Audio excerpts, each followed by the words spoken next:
이 수년 내에 부응하게 하옵소서. 본문 말씀은 하박국 3장 1절에서 7절입니다.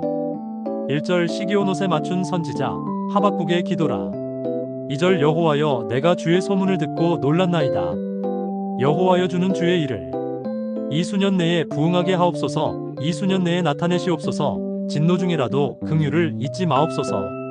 3절 하나님이 대만에서부터 오시며 거룩한 자가 바란산에서부터 오시는도다 셀라. 그의 영광이 하늘을 덮었고 그의 찬송이 세계에 가득하도다. 4절 그의 광명이 햇빛 같고 광선이 그의 손에서 나오니 그의 권능이 그 속에 감추었도다. 5절 온역이 그 앞에서 행하며 불덩이가 그의 발밑에서 나오도다. 6절 그가 서신즉 땅이 진동하며 그가 보신즉 여러 나라가 전율하며 영원한 산이 무너지며 무궁한 작은 산이 엎드러지나니 그의 행하심이 예로부터 그러하시도다. 7절 내가 본즉 구산의 장막이 환난을 당하고 미디안 땅의 휘장이 흔들리도다. 사랑하는 성도 여러분, 부흥을 원하십니까? 어떤 부흥을 원하십니까? 우리가 원하는 부흥은 무엇일까요? 우리는 부흥에 대해 많이 듣기도 하고 말하기도 하며 간구하기도 합니다. 부흥이라는 말 앞에 어떤 분들은 회개의 눈물을, 어떤 분들은 물질의 축복을, 또 어떤 분들은 무너졌던 가정이 다시 세워지는 것을 생각하기도 하고, 어떤 분들은 교회에 적은 성도 숫자가 배가 되고 10배, 100배로 증가하는 것을 상상하기도 합니다. 그런데 오래전 하박국 선지자도 절망의 시대에 부흥을 갈망했습니다. 그는 암울한 현실 속에서 기도로 하나님께 나아갔습니다. 그 기도의 핵심이 오늘 본문 하박국 3장입니다. 하박국 선지자가 활동하던 시기는 남유다 요시야 왕 이후부터 여호야김 왕의 통치기로 기원전 7세기 후반입니다.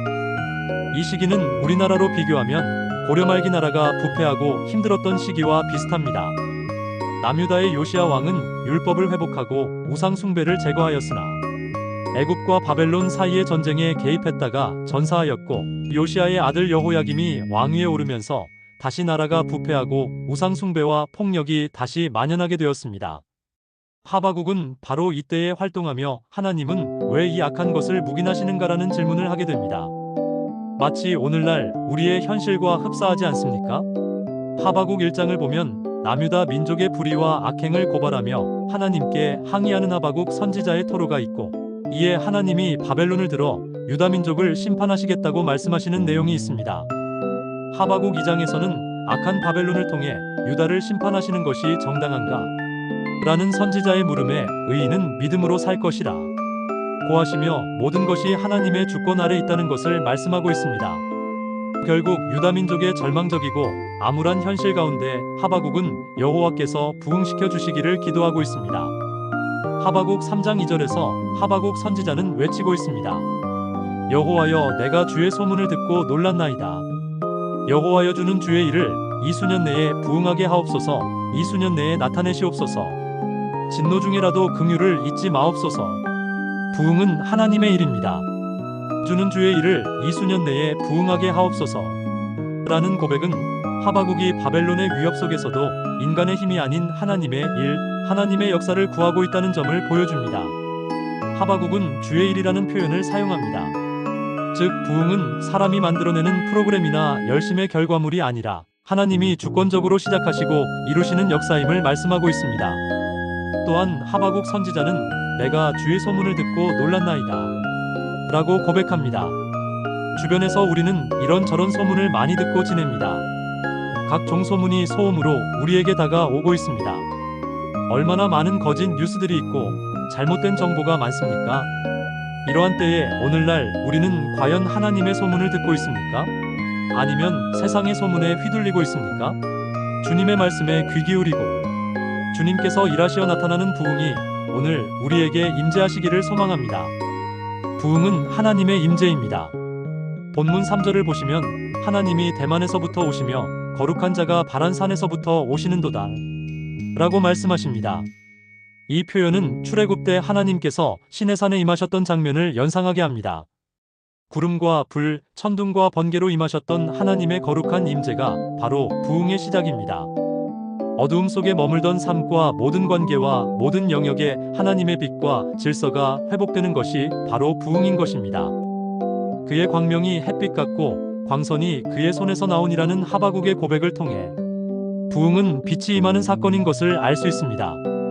여기서 광명은 임재하시는 하나님의 권능과 구원을 상징하는 것으로 요한복음 8장 12절에 나는 세상의 빛이니 나를 따르는 자는 어두움에 다니지 아니하고 생명의 빛을 얻으리라 는 예수님의 말씀을 연결하여 생각해 볼 수 있습니다. 하바국이 고백한 하나님의 광명은 구원을 위한 하나님의 개입이었으며 예수님이 말씀하신 빛 또한 구원으로 인도하는 하나님의 계획인 것입니다. 결국 예수님은 하바국이 기다리고 소망했던 바로 그 하나님의 임재이며 빛으로 세상에 오신 예수 그리스도가 하나님 영광의 실체이고 부흥임을 알 수 있습니다. 햇빛 같은 하나님의 광명과 빛 되신 예수 그리스도의 임재가 우리에게 임하는 부흥이 오늘 이곳에 역사하시기를 간구합니다. 부흥은 변화의 물결입니다. 오늘 본문 말씀에서 부흥은 산이 무너지는 강력한 변화로 표현되는데 하나님의 임재가 어둠의 세상을 뒤흔드는 권능의 역사라는 것을 의미하는 것입니다. 그가 서신 땅이 진동하며 산이 무너지며 하나님은 헛된 것들을 허물어버리고 새 것을 세우시는 분입니다. 지금 우리의 심령 안에 헛된 것들이 죽고 육신의 생각이 죽고 새로운 피조물로 거듭나는 저와 여러분에게 삶이 변화되고 가정이 변화되고 교회가 변화되고 나라가 변화되는 역사가 일어나기를 바랍니다. 이러한 변화의 물결, 즉 부흥은 내 안에서 시작되는 것입니다. 부흥은 막연한 것이 아닙니다. 성도 숫자가 증가하는 것이 아닙니다. 부흥은 내 안에서 하나님의 영이 임재함으로 시작되며 부흥은 나의 변화에서 이루어지는 것입니다. 1907년 평양 대부흥 운동이 길선주 목사님의 나는 하나님과 사람 앞에서 도둑이었습니다. 형제여 나를 위해 기도해 주십시오. 라는 고백으로 시작되어 모든 성도들이 통곡하고 회개하며 전국적으로 철야기도와 회개운동으로 확산되었듯 부흥은 누군가 한 사람의 영적 변화에서 시작하는 변화의 물결인 것입니다. 이 시간 우리 모두 복음 앞에 서며 거듭나는 역사와 영적 변화로 굳은 마음이 꺾이고 나의 삶을, 내 가정을, 교회와 이 민족을 다시 세우소서라는 고백이 있으시기를 바랍니다. 사랑하는 성도 여러분, 하박국 선지자는 하나님의 임재를 햇빛 같은 광명으로 보았습니다. 그 빛은 어둠을 몰아내고 하나님의 권능이 나타나는 거룩한 임재의 상징이었습니다. 그 빛이 임할 때 민족들이 떨었고 자연이 반응하며 역사가 흔들렸습니다. 그러나 그 빛은 단지 먼 과거의 환상이 아닙니다. 요한복음 8장 12절에서 예수님은 분명히 말씀하십니다. 나는 세상의 빛이니 나를 따르는 자는 어두움에 다니지 아니하고 생명의 빛을 얻으리라. 예수님은 하박국이 바라보던 그 광명의 실체입니다. 우리 가운데 임하신 하나님의 빛, 하나님의 임재입니다. 진정한 부흥은 사람의 열심에서 시작되지 않습니다. 부흥은 빛이신 예수님이 임하실 때 시작됩니다. 우리 마음의 어둠을 비추시고 교만과 죄를 무너뜨리시고 생명의 길로 이끄시는 예수 그리스도로 부흥은 시작됩니다. 부흥은 예수님과의 만남에서 시작되고 예수님의 빛 가운데 거할 때 완성되는 것입니다.